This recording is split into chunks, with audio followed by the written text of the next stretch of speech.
పిల్లి కళ్ళు మూసుకొని పాలు తాగుతూ తాను పాలు తాగే విషయము ఎవరు చూస్తలేరనుకుందట. ప్రస్తుతము ఖైరతాబాద్ ఎమ్మెల్యే దానం నాగేందర్ గారి యొక్క వ్యవహార శైలి కూడా అట్లనే అనిపిస్తుంది. ఎందుకంటే ఆయన 2023 అసెంబ్లీ ఎన్నికలలో బీఆర్ఎస్ పార్టీ బీఫామ్ మీద ఎమ్మెల్యేగా గెలిచిండు. ఆ తర్వాత జరిగినటువంటి 2024 పార్లమెంటు ఎన్నికలలో కాంగ్రెస్ పార్టీ ఎంపీ అభ్యర్థిగా సికింద్రాబాద్ నుండి పోటీ చేసి ఓడిపోయాడు.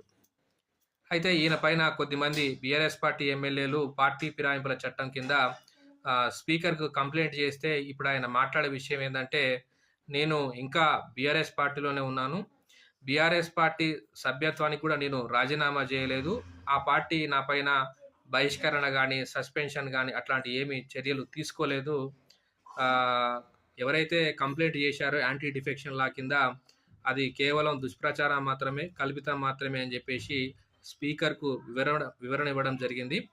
మొత్తానికైతే ఇది ఒక డ్రామా, పెద్ద డ్రామా అనేది, ఈ డ్రామా అనేది ఇటు స్పీకర్ గారు ఇలా దాన్ని ఎట్లా తీసుకుంటారు, తర్వాత సుప్రీంకోర్టు ఏ విధంగా స్పందిస్తుంది అనేది మనందరం వేచి చూడాలి.